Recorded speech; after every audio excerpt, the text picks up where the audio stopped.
Hi guys, welcome to my YouTube channel. Nandin ang litong pini nimithang kabon dapen junodak basta may major upload po basta nang litong ning sa paningdingkan ng like ta subscribe back ta.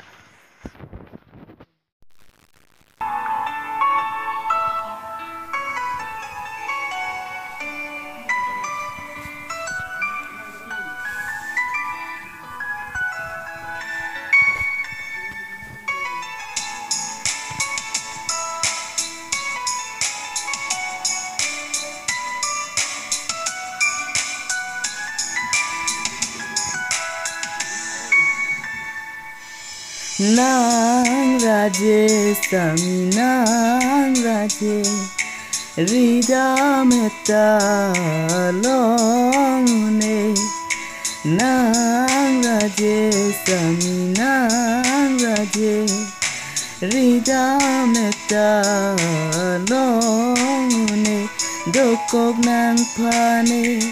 Nising Akangon Nikayar Jona Pansi Panong Nikangon Dukog Nang Pane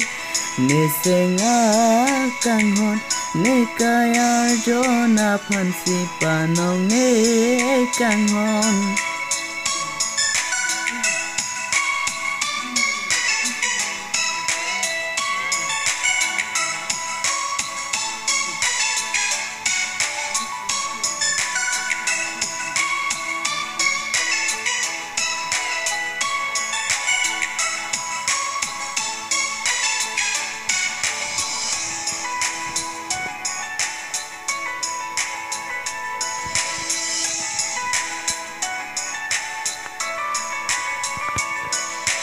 Kang hono bong nang raje Buan kang jang nang raje Sami nang raje Rida meta long damune Buan kang jang nang raje Mumang lape nang cusang Nang raje Sami nang raje Rida metta longune Nang raje Sami nang raje Rida metta longune Dokok nang pane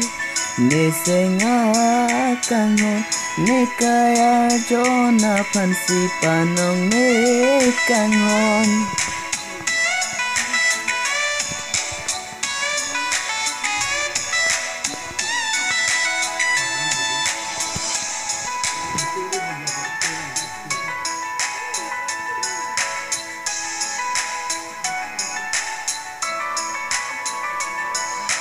Kang hôn vang thane xanh về âm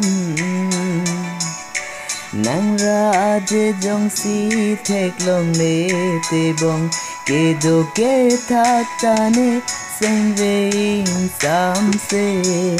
Nang ra de Sami nang ra de Rida metta longune Nang raje Sami nang raje Rida metta longun